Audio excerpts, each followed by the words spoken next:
Hi, నేను మీ రాజేష్. గత పాలకులు జగన్మోహన్ రెడ్డి గారు అసెంబ్లీకి ఒక అడ్డుగోడ కట్టించుకున్నారు. అంటే అమరావతి రైతు బెడదను తప్పించుకోవడం కోసం ఒక అడ్డుగోడ కట్టారు. ఆ అడ్డుగోడని ఇప్పుడున్న స్పీకర్ అయ్యన్న పాత్రుడు గారిని దాన్ని బద్దలు కొట్టారు. అసలు అది ఎందుకు కట్టారు ఆ రోజుల్లో, అసలు ఏంటి అనే దానిపై పూర్తి విశ్లేషణ మనకు అందించడానికి senior political analyst KV Prasad గారు మనతో ఉన్నారు. సార్ నమస్తే. అండి, అసలు అడ్డుగోడ అనేది అసలు దాని కథ ఏంటి, అసలు ఎందుకు కట్టారు? ఈరోజు అయ్యన్న పాత్రుడు గారు దాన్ని బద్దలు కొట్టారు. దాంతో అసలు ఎటువంటి యాక్సిస్ కలిగే అవకాశం? ఇప్పుడు జగన్మోహన్ రెడ్డి అనే ఒక విద్వాంసకారుడు ప్రపంచంలో ఉన్న మంచిని ఏ రోజు తీసుకోవాలి, లేకపోతే మన దేశంలో ఉన్న మంచిని ఎప్పుడూ తీసుకోవాలి. అంతకుముందు పాలించిన పాలకులు ఏ విధంగా నడుచుకున్నారు, వాళ్ళు ఎటువంటి సుపరిపాలన ఇచ్చారు అనే దిశగా ఎప్పుడు లేదు. సో ప్రపంచంలో ఉన్న నియంతలు, నికృష్టులు, నీచులు ఎటువంటి పథకాలను ఆచరించారో, ఎటువంటి పనులు చేశారో అట్ల వైపే మొగ్గు చూపాడు. సో మీరు చరిత్ర చూసుంటారు, జర్మనీలో బెర్లిన్ గోడని ఉండేది, అడ్డుగోడ కట్టేశారు. అప్పట్లో ఉన్న ఆ జర్మనీ ఆ యొక్క రష్యన్స్ ఎవరైతే జర్మనీ వాళ్ళని కొంతమందిని వాళ్ళు చేసుకుని వాళ్ళకు అనుకూలంగా మలుచుకొని సో అడ్డుగోడ కట్టేసి అన్నదమ్ముల మధ్యనే వాళ్ళు ఒక వివాదాన్ని సృష్టించారు. సో కాలక్రమంలో వాళ్ళు ఆవశ్యకత తెలుసుకున్నారు. తర్వాత ఈ యొక్క ఏదైతే ఈ యొక్క రష్యన్ ప్రాబల్యం అక్కడ తగ్గిందో, తర్వాత జర్మనీ వాళ్ళు ఆ ప్రేమానురాగాలు పొంగాయి. సో మనం ఎంతో కోల్పోతున్నాం, అన్నదమ్ములు విడిపోయి కొట్టుకు చచ్చిపోతున్నాం అని చెప్పి చివరికి వాళ్ళు ఆ రెండు జర్మనీలు కూడా ఒకటయ్యి మొత్తం పూర్తిగా గోడను పగలగొట్టేసి మొత్తం యునైటెడ్ జర్మనీ అయిపోయింది, మనం చూసాం. అంటే అది సరిహద్దులది గొడవ, సరిహద్దుల గొడవ, లేకపోతే ఇతర దేశాల మధ్య దేశం మధ్య గోడ కట్టుకోవటం ఏదో ఒకటి ఉంటుంది. సరిహద్దు కూడా కాదు, జర్మనీనే రెండు భాగాలు చేసేసారు ఆ రోజుని. అవును, అంటే అన్నదమ్ముల్ని ఇప్పుడు ఒక ఇల్లు ఉందంటే ఇంటిని రెండు భాగాలు చేసినట్టుగా, అంటే వీడిని వీడు చూసుకోకుండా. సో చివరికి కలిసిన తర్వాత జర్మనీ ఏ విధంగా బాగుపడింది. ఈ రోజున ప్రపంచంలోనే మీరు చూస్తే టాప్ హై ఎండ్ కార్స్ తీసుకుంటే you call any car high end technology only Germany. అవును, మీరు అది బెన్స్ తీసుకున్నా, లేకపోతే ఆడి తీసుకున్నా, హుండై తీసుకున్నా, ఏది తీసుకున్నా అక్కడ నుంచి వచ్చినాయి. ఏది తీసుకున్నా కూడా టెక్నాలజీ పరంగా చూస్తే వాళ్ళే ఈ రోజున ఎనీ టెక్నాలజీ జర్మనీ అంటేనే హై స్టాండర్డ్స్. సో వాళ్ళు ఏ విధంగా అభివృద్ధి చెందారు చెప్పుకునే వోక్స్ వ్యాగన్ కానివ్వండి, స్కోడా కానివ్వండి, అన్ని కానీ అక్కడి నుంచి వచ్చిన కార్లే అంతా అదే, వాళ్ళంతా అక్కడి నుంచి వచ్చిన వాళ్ళే. సో అదే విధంగా ఆ రెండో గేటుకి ఏంటంటే వీళ్ళ యొక్క రైతుల శిబిరాలు, రైతులు దగ్గరగా ఉండడం, వాళ్ళు అటు ఎక్కడికి వచ్చి ధర్నాలు చేస్తారనో, లేకపోతే వీళ్ళు రాకపోకలు సాగించేప్పుడు వీళ్ళకి అడ్డుపడతారని చెప్పు. మరి ఎవరి కోసం పాలనకు వచ్చాడండి ఈయన? ఇప్పుడు రైతు సమస్యలు కానివ్వండి, లేకపోతే ఇప్పుడు ఆంధ్ర రాష్ట్ర ప్రజల కోసమే కదా అధికారంలోకి వచ్చింది, ముఖ్యమంత్రిగా ఎన్నుకుంది ఆయన దానికోసం, రాష్ట్రం పాలించడానికే కదా. అంటే మరి రాష్ట్రం పాలించకుండా ఈయన సపరేట్ ఏమన్నా ఈయన వేరే వాళ్ళు ఏమైనా పాలిద్దాం అనుకుని గొడగట్టుకున్నాడు అక్కడ? అలా కాదండి, ఇప్పుడు ఎవరి కోసం పరిపాలనకు వచ్చాడని అడుగుతున్నారు మీరు. అతను కేవలం ముఖ్యమంత్రి అవ్వాలనుకున్నాడు, అయ్యాడు. మాయమాటలు చెప్పాడు, హగ్గులు ఇచ్చాడు, కౌగులింతలు ఇచ్చాడు, ముద్దులు పెట్టాడు, ఏదో అది చేస్తాను ఇది చేస్తాను అన్నాడు, అరిచేతిలో వైకుంఠాన్ని చూపించాడు. ఏదో రాజశేఖర రెడ్డి ఏదో 4 మంచి పనులు చేసి చచ్చి మహానాయకుడు అయ్యాడు కాబట్టి, రాజశేఖర రెడ్డి బిడ్డ కాబట్టి ఏదో వీడు, ఇప్పుడు రాజశేఖర రెడ్డి టైంలో ఏదో చికెన్ తిన్నాం, మటన్ తిన్నాం, వీడు వస్తే రోజుకో బర్రె రోజుకో గొర్రె తినద్దాం అనుకున్నారు. చివరికి బర్రె పేడ గొర్రె గొద్దులు కూడా జనాలకి మిగల్చలేదు. ఇలా కేవలం వచ్చిన కాడి నుంచి కూడా తన స్వప్రయోజనాలు, తన ఏ విధంగా దంచుకోవాలి, దాచుకోవాలి ఆలోచన, D3 ఫార్ములా. అసలు ముందు వాళ్ళ నాన్న పేరు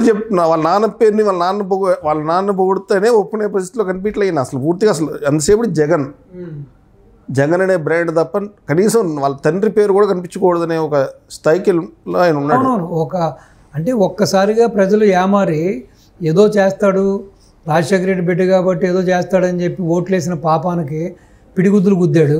151 స్థానాలు ఇచ్చినప్పటికి మీరు ఇందాక మాట అన్నారు, ఎందుకు ఆ విధంగా గోడలు కట్టాడు అని అన్నారు. 151 స్థానాలు ఇచ్చినప్పటికి ఏమనుకున్నాడంటే ఎంటైర్ ఆంధ్రప్రదేశ్ నా సొంత జాగీరు, ఇది నా పులివెందుల ఎస్టేట్ ఎటువంటిదో మొత్తం ఎంటైర్ ఆంధ్రప్రదేశ్ 26 పులివెందులు మాత్రమే, ఇప్పుడు మొత్తం ఆంధ్ర రాష్ట్రం మొత్తం జిల్లాలో నావే అనుకున్నాడు.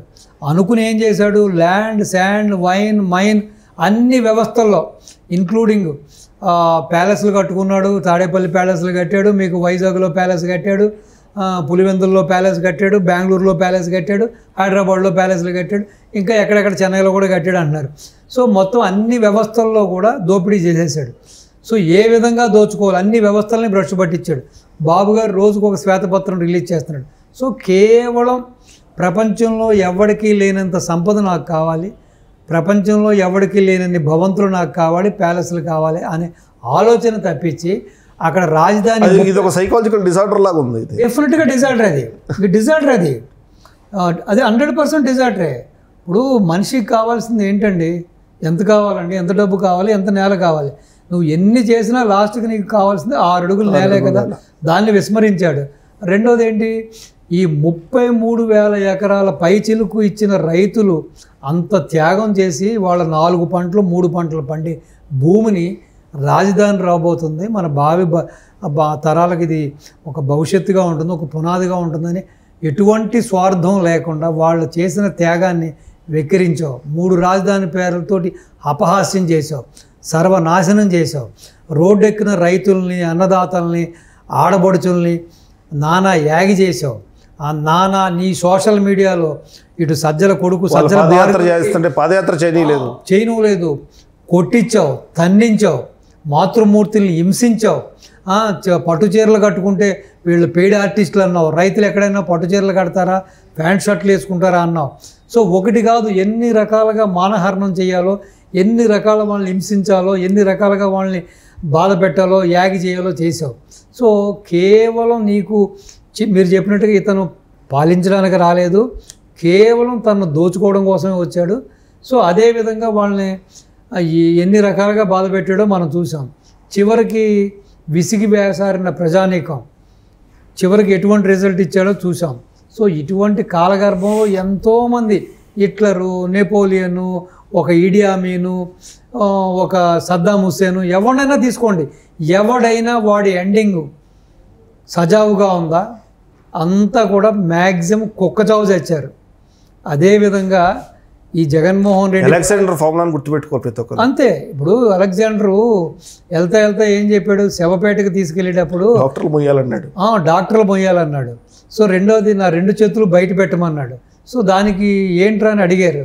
అడిగినప్పుడు తను ఏం చెప్పాడంటే, ఎంత డబ్బున్నా, ఎన్ని ఆస్తులున్నా, ఎన్ని భవంతులున్నా, నా దగ్గర ఆరోగ్యం లేనప్పుడు ఎవ్వడు కూడా నన్ను ఏమీ కాపాడలేడు. అదేవిధంగా పోతా అలెగ్జాండర్ ద గ్రేట్ వచ్చేటప్పుడు ఏం తీసుకురాలేదు, పోయేటప్పుడు ఏం తీసుకురండి, ఒట్టి చేతులతో వెళ్తున్నాడు. ఈ సంపదను కానీ, ఈ ఆస్తిని కానీ, ఈ భవంతులను కానీ, ఈ అధికారాన్ని కానీ ఏమీ తీసుకెళ్ళలేదు. అందుకనే మీరు చూసి ఉంటారు, మనల్ని కూడా తీసుకెళ్ళి మన హిందూ ధర్మ ప్రకారం మనల్ని తగలబెట్టేటప్పుడు ఏం చేస్తారు? కాష్టం మీద పెట్టేటప్పుడు ఏం చేస్తారు? ఒంటి మీద నూలు పోగు కూడా ఉండదు, మన మొలతాడు కూడా చెట్టరు. సో మనం ఏ రోజునైతే ఈ రోజున సంపాదించిన ఈ భవంతులో, ఈ ఆస్తులో, ఈ డబ్బు దశకం ఏది కూడా మనకు కూడా రాదు. కానీ ఈ మాత్రం జ్ఞానం లేకుండా, ఒక అజ్ఞాని లేక, ఒక దోపిడీదారులాగా, ఒక విద్వాంసుడి గారుగా కోతి కొబ్బరికాయ ఇచ్చినట్టుగా ఈ 5 ఏళ్ళు ఎటువంటి పాలన చేశాడో చూసాం. చివరికి మీరు వెయిట్ అండ్ సీ. ఈ జగన్మోహన్ రెడ్డి కూడా చివరికి ఎండింగ్ ఎలా ఉంటుందో మీరే చూడండి. చుట్టూతో కూడా కడతారు ఇంకా ప్రజలు ఎక్కడికి పోకుండా. అలా కాదండి, ఇప్పుడు ఏదైతే తన ప్రేమతో కట్టుకుని అన్ని కోట్లు ఖర్చు పెట్టిన మంచి ఎలివేషన్తో కట్టుకున్న భవంతిని ఈ రోజున ఒక జైల్లో చేసుకున్నాడు. 30 అడుగులు ఆ ఇనప కంచెలు పెట్టుకున్నాడు. సో కాబట్టి భయం, అనుక్షణం భయం. ఎవరు గొయ్యాలేదో ఆయనే కట్టుకున్నాడో తెలియదు. తన ఇంటినే ఒక జైలుగా మార్చుకున్నాడంటే ఎంత దుస్థితి చూడండి. సో కాబట్టి ఒక సామాన్యుడు కూడా, ఒక చిన్న గుడిసెలో ఉన్న సామాన్యుడు కూడా, వాడు పొద్దున్న సాయంత్రం వాడు గుడిసె ముందు హ్యాపీగా ఒక కుర్చీలోనో ఒక మంచం వేసుకునో దాని మీద హాయిగా శ్వాస తీరుతాడు. ఈ జగన్మోహన్ రెడ్డి తన ఇంటిలోనో, తన లాన్లోనో, తన ఇంటి బయట 10 అడుగులు వేయలేని పైకిరి 800 మంది 900 మందిని బాడీ గార్డుని పెట్టిన అనుక్షణం పరదాలు కట్టుకుని, ఈవెన్ అధికారంలో ఉండగా పరదాలు కట్టుకుని వందల వేల నాటి చరిత్ర. ఇప్పుడు పాపం పరదాలు కట్టే వాళ్ళు ఎవరు లేరంట సార్. ఇప్పుడు పరదాలు కట్టే వాళ్ళు ఎవరు లేరంట. ఇప్పుడు పరదాలు కట్టేవాడు ఎవడు లేదంటే ఇంక తానే కట్టుకోవాలి, లేదంటే వేషం మార్చుకోవాలి. ఈ మధ్య టెక్నాలజీ వచ్చింది కదా, ఇప్పుడు తను పూర్తిగా తన రూపురేఖలు మార్చేసుకుని వేరే విధంగా మారిపోవచ్చు. సో ఎవరో గుర్తుపట్టరు. అప్పుడు ఆ విధంగా అయినా కదా స్వేచ్ఛావాయులు పీల్చుకుని బయట తిరగవచ్చు. ఎటకేలకు వస్తే స్పీకర్ గారు అయితే మంచి నిర్ణయం తీసుకున్నారు. అది నిజంగానే ఒక హర్షించదగిన విషయం అది. సో ఈ విధంగా ఇటువంటి నాయకుడు ఈ ప్రజాక్షేత్రంలో ఉండడం అనేది దురదృష్టకరం. అటువంటి మనిషికి ఎవరైతే మద్దతు ఇచ్చి 5 ఏళ్ళు అధికారం ఇచ్చిన ప్రజలు కూడా చాలా తప్పు చేశారు. అది తెలుసుకున్నారు కాబట్టి ఈ రోజున 2 పంగనామాలకు మాత్రమే అతన్ని పరిమితం చేశారు. ఈవెన్ ఫ్యూచర్లో ఆ 11 కూడా లేకుండా, ఇంక్లూడింగ్ జగన్మోహన్ రెడ్డి కూడా నగ్గకుండా చేసే పని కేవలం ప్రజల చేతిలోనే ఉంది. అతన్ని రాజకీయ సమాధి చేస్తేనే రాష్ట్రానికి భవిష్యత్తు. ఇప్పుడు కూడా ఏదైతే వైబ్రేషన్స్ మొదలైందో 2019 నుంచి 2014 నుంచి 19 వరకు వైబ్రేషన్స్ మొదలై ఎంతమంది పెట్టుబడిదారులు, ఎంతమంది ఇండస్ట్రియలిస్టులు ఆంధ్ర వైపు వచ్చారో, ఈ రోజున కొంతమంది దాంట్లో 50% ఇంకా డిలమాలో ఉన్నారు, ఇంకా భయాందోళనలో ఉన్నారు, ఇంకా ఈ దుర్మార్గుడు బతికున్నాడనే ఆలోచనలోనే ఉన్నారు. ఇతను మళ్ళీ అధికారంలోకి వస్తే మన పరిస్థితిని ఆలోచిస్తున్నారు. కాబట్టి ఎప్పటికైనా ప్రజలు, నాయకులు కాదు, ప్రజలు రియలైజ్ అయ్యి పూర్తిగా అతను రాజకీయంగా భూస్థాపితం చేస్తేనే ఇండస్ట్రీస్ కానీ కంపెనీలు ఏమైనా రావడానికి ఆర్థికంగా జనాలు ధైర్యం ఇవ్వాలి, నాయకులు కాదు ధైర్యం ఇవ్వాలి. ఇప్పుడు బాబు గారు ధైర్యం ఇవ్వడం కాదు, లోకేష్ బాబు ధైర్యం ఇవ్వడం కాదు, వాళ్ళు ఇచ్చే ధైర్యం వాళ్ళు ఇస్తారు, వాళ్ళు ఇచ్చే సహకారం ఇస్తారు. కానీ ఇప్పుడు ఇది ప్రజల మీద ఆధారపడి ఉంది. ప్రజలు ఒక స్టాంప్ పేపర్ మీద రాసిస్తే మేము ఫ్యూచర్లో జగన్మోహన్ రెడ్డికి ఓటు వేయం, జగన్మోహన్ రెడ్డికి రాజకీయంగా భూస్థాపితం చేస్తున్నాం, మీరు ధైర్యంగా రండి, పెట్టుబడులు పెట్టండి, మా రాష్ట్రానికి రండి అని చెప్పి ఆ విధంగా భరోసా ఇస్తేనే పూర్తి స్థాయిలో ఆంధ్రాకి వైబ్రేషన్ స్టార్ట్ అవుతుంది, ఆంధ్రాకి సెలబ్రేషన్ స్టార్ట్ అవుతాయి, ఆంధ్రాకి మళ్ళీ ఒక పునర్జన్మ వస్తుంది. స్పీకర్ గారు గోళ్ల బదులు కొట్టి జనాలకు ఫ్రీ యాక్సెస్ ఇచ్చారు, ముఖ్యమంత్రితో కలవటానికి ఇచ్చారు. ప్రజలు కూడా పూర్తిగా ఇప్పుడు ఏదైతే ఇప్పుడు మనం ఆ యొక్క 2వ గేటుకున్న గోడ పగలగొట్టి యాక్సెస్ ఇచ్చారో, ఆంధ్ర రాష్ట్రంలోకి పెట్టుబడులు వెల్లువెత్తడానికి, పారిశ్రామిక రంగం ప్రజలు ఇవ్వాలి, పురోగతి సాధించడానికి, ఇండస్ట్రీస్ రావడానికి ప్రజలు ఆ విధమైన ఒక రాజ్య మార్గాన్ని ఏర్పరిస్తే డెఫినెట్గా ఆంధ్రానికి భవిష్యత్తుకి డోకా ఉండదని నా యొక్క ఆలోచన. ఓకే.